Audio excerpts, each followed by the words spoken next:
Hi, I want to talk to you about SB 608, which has recently passed. It went into effect on February 28th, so any agreements that are occurring on February 28th or after are impacted by this rule. Some of these other ones are going to be impacted if they're month to month, but nonetheless, we have a major change in how rental property is regulated in the state of Oregon. There are kind of two major factors. One has to do with rent increases, and the other one has to do with how tenancies are ended, or if you decide to do a non-renewal or need possession of the property back. The first thing I want to talk about is the rent control portion, because that's the one that people seem to be most concerned about. Let's break that down. So the state says that you can't increase rent more than 7% plus CPI. So CPI right now is about 3.3% based on the index that they're using. And so essentially you can't increase rent more than 10.3% per year, which, to be candid, is a fairly significant range unless you're really below market. If you're pretty far below market, that does put you in a bit of a difficult situation because it may take time to catch up.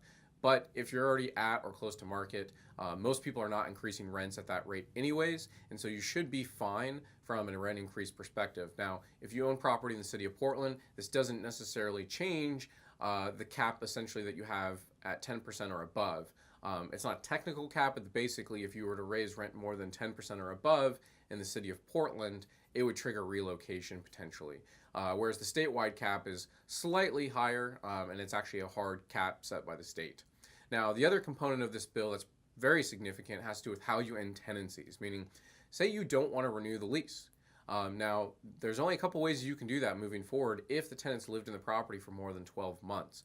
So if they lived in the property more than 12 months, then you're very limited on what you can do in terms of non-renewal. You either have to qualify for one of the exemptions, which basically is, you're doing a major renovation, you're demoing the property, you or an immediate family member is moving back into the property, or if you're in contract for the property to be sold. That's a really key component, meaning you're in a contract. Not that you want to sell the property and put it on the market, but you've actually accepted a contract for the property to be sold.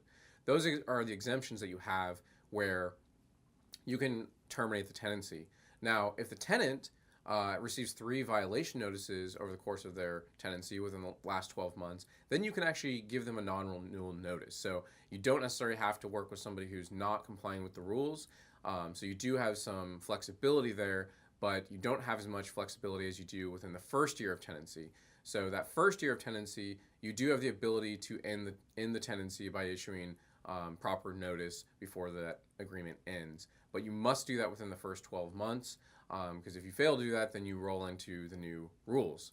Now, one of the things to keep in mind too is that if you happen to own property outside the city of Portland and you own 4 units or less, essentially you're going to be exempt from having to make the relocation payment, which is a major benefit. So say you have a situation where you want to move back into the property or something like that, you're able to do that as long as you give proper notice, and you're not necessarily going to have to pay relocation. Now, this is for people outside the city of Portland. The city of Portland does not have a carve-out for small landlords like the state law does, and so it's going to be a little bit more restrictive. In any case, there's a lot of moving parts to this bill. We've provided some links and additional content for you to take a look at. Strongly encourage you to read through it. If you have any questions, contact your property manager. The best thing you can do is communicate early with us so that we can plan accordingly.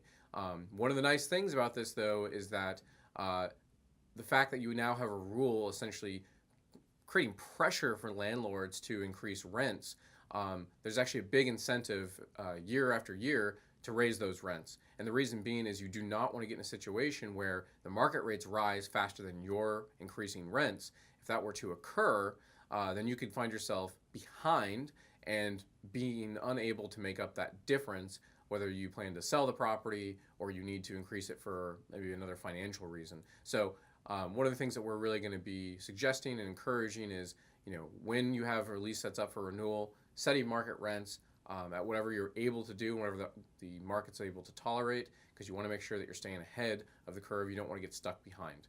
But anyways, we appreciate you tuning in, and if you have any questions, again, reach out to your property manager. We'd love to talk to you. Thank you.